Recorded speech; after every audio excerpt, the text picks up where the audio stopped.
BJP చేస్తున్న పొరపాట్లన్నీ ప్రజలు గమనించారు కాబట్టి ప్రభుత్వానికి చెందిన ఆస్తులైతేనేమి వాళ్ళ బినామీలకు కట్టే ప్రయత్నం చేస్తున్నారు కాబట్టి ఈరోజు బీజేపీ చేస్తున్న అరాచక పాలన వల్లనే ఈరోజు బీజేపీ పార్టీకి మెజారిటీ తగ్గడానికి కారణం. ఇంకొంచెం ఉంటే ఆల్మోస్ట్ బీజేపీ పార్టీ అసలు ప్రభుత్వమే ఏర్పాటు చేయలేని స్థితికి ఈరోజు బీజేపీ పార్టీ దిగజారిపోయింది. ఇలాంటి ప్రభుత్వం ఎన్ని రోజులు ఉంటుందో చెప్పలేని పరిస్థితి ఈరోజు ఉంది. కేంద్రంలో బీజేపీ పార్టీ అధికారంలో ఉంది అన్న మాటే తప్ప పవర్ మాత్రం ఈరోజు బీజేపీ చేతిలో లేకుండా పోయింది. ఎందుకంటే ఈరోజు బీజేపీ పార్టీ వాళ్ళ స్ట్రెంగ్త్ కోసం ఇతరుల మీద డిపెండ్ అయ్యే పరిస్థితి ఈరోజు బీజేపీ పార్టీకి కల్పించడంలో కాంగ్రెస్ పార్టీ రాహుల్ గాంధీ గారు ఇండియా బ్లాక్ సక్సెస్ అయ్యారు.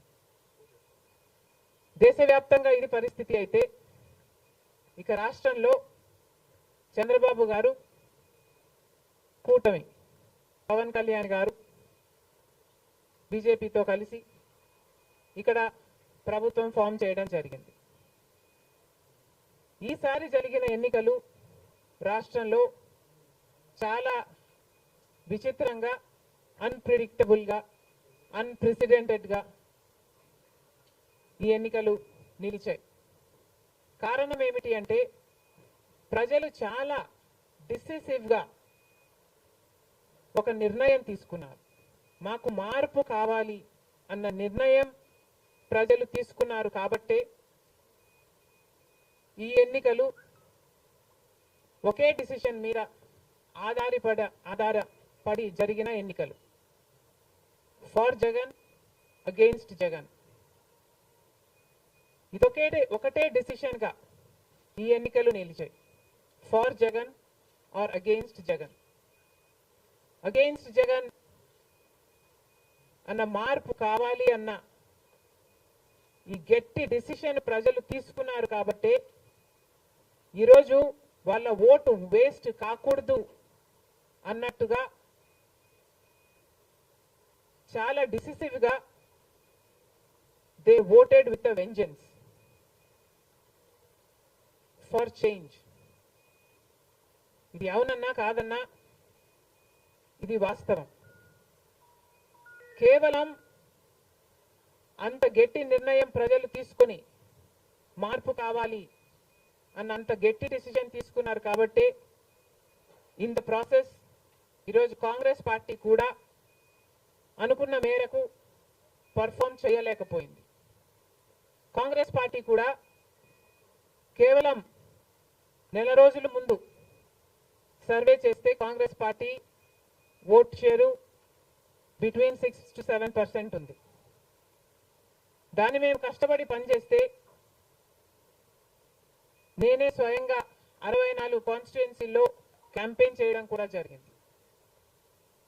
వీటన్నిటితో కనీసం 8% దాటుతుంది అని కాంగ్రెస్ పార్టీ ధీమాగా ఉంటే అది కూడా జరగలేదు. కారణం ఏమిటి అంటే ప్రజలు చాలా డిసిసివ్గా వాళ్ళ ఓటు వేస్ట్ కాకూడదు, ప్రభుత్వం ఎలాగైనా మారాలి, మేము మార్చాలి అన్న డిసిషన్ తీసుకున్నారు కాబట్టి ప్రజలు కాంగ్రెస్ పార్టీకి కూడా ఓటు వేయడానికి ఆలోచన చేయడం జరిగింది. ఏది ఏమైనా కాంగ్రెస్ పార్టీ ప్రజల గుండెల్లో స్థానం సంపాదించుకోవడం మొదలుపెట్టింది. ఇది ఇలాగే అంచెలంచెలుగా పెరుగుతూ పోతుంది. రాహుల్ గాంధీ గారి నాయకత్వంలో మేమందరం కూడా కష్టపడి పనిచేయడానికి సిద్ధంగా ఉన్నాం. అటు కేంద్రంలోనైనా ఇటు రాష్ట్రంలోనైనా కాంగ్రెస్ పార్టీకి మంచి భవిష్యత్తు ఉంటుందని 2029 కల్లా మేము ఒక మంచి పొజిషన్లోకి రాగలమని నమ్మకం మా అందరికీ ఉంది. ఈరోజు చంద్రబాబు గారు ముఖ్యమంత్రి ప్రజల తీర్పును గౌరవిస్తూ ఆయనకు మరొకసారి శుభాకాంక్షలు తెలియజేస్తుంది కాంగ్రెస్ పార్టీ. అలాగే చంద్రబాబు గారికి మరొక్కసారి గుర్తు చేస్తుంది కాంగ్రెస్ పార్టీ మన రాష్ట్రానికి రావాల్సిన ప్రత్యేక హోదా.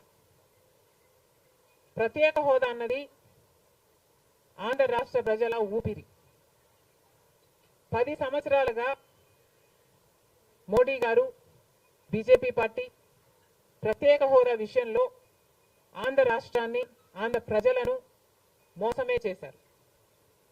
10 సంవత్సరాల క్రితము ఎలక్షన్లకు ముందు మోడీ గారు వచ్చినప్పుడు 10 సంవత్సరాలు ప్రత్యేక హోదా ఇస్తాము అని తిరుపతిలో మాట ఇవ్వడం జరిగింది మోడీ గారు.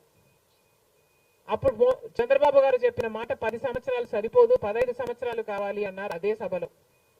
కానీ 10 సంవత్సరాలు గడిచిపోయినా కూడా ఈ రోజు వరకు కూడా బీజేపీ పార్టీ ఆ మాటను నిలబెట్టుకోలేదు.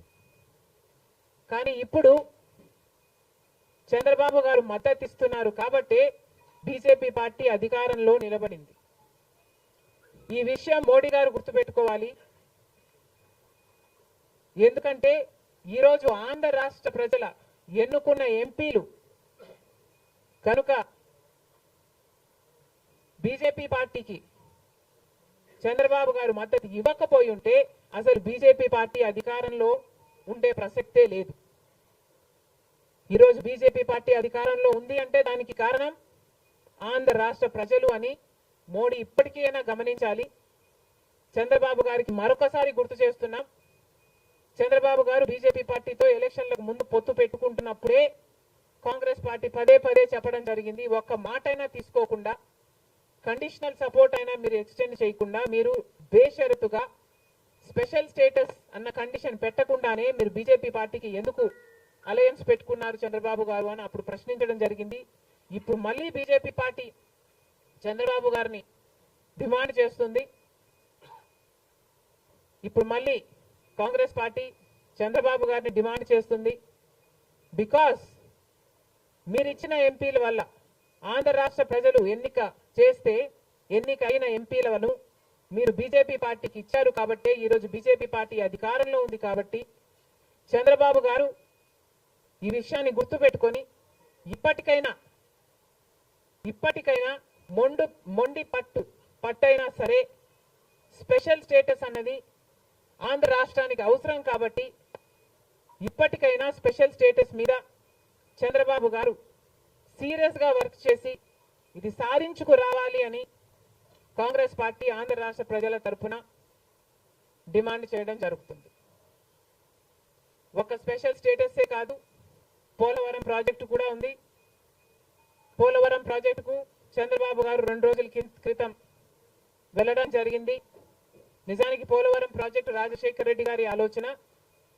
2004లోనే రాజశేఖర రెడ్డి గారు 10,000 కోట్లతో 20 లక్షల ఎకరాలకు నీళ్లు ఇవ్వాలి అని తలపెట్టిన ప్రాజెక్టు పోలవరం ప్రాజెక్టు. రాజశేఖర రెడ్డి గారి హయాంలోనే కుడి ఎడమ కాలువలు పూర్తి చేయడం జరిగింది. ఆ కాంగ్రెస్ హయాంలోనే 4,500 కోట్లు అంటే దాదాపుగా 40% పనులు పూర్తి చేయడం కూడా జరిగింది. కానీ తర్వాత అధికారంలోకి వచ్చిన చంద్రబాబు గారు పోలవరం ప్రాజెక్టు కాస్టును అమాంతంగా 29,000 కోట్లకు పెంచారు. కానీ పనులు మాత్రం పూర్తయినట్టు ఎక్కడా కనిపించలేదు. 2018 కల్లా నేను పూర్తి చేస్తాను అని రాసి పెట్టుకోండి అని చంద్రబాబు గారు ఆ రోజు అసెంబ్లీ సాక్షిగా ఛాలెంజ్ కూడా చేశారు. కానీ పోలవరం ప్రాజెక్టు చంద్రబాబు గారి వాళ్ళ సాధ్యం కాలేదు, పూర్తి చేయలేదు.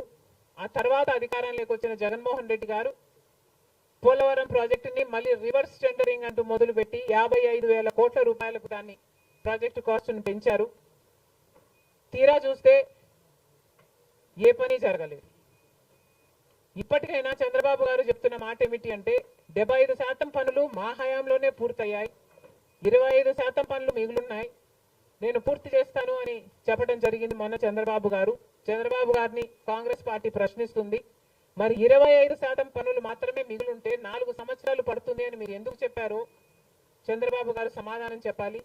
పోలవరం ప్రాజెక్టు మీద ప్రజలకు క్లారిటీ లేదు కాబట్టి పోలవరం ప్రాజెక్టు మీద ఒక వైట్ పేపర్ మీరు రిలీజ్ చేయండి. దాంట్లో అసలు పోలవరం పరిస్థితి ఏమిటి, దాని డిజైనింగ్ దగ్గర నుంచి మొదలు పెడితే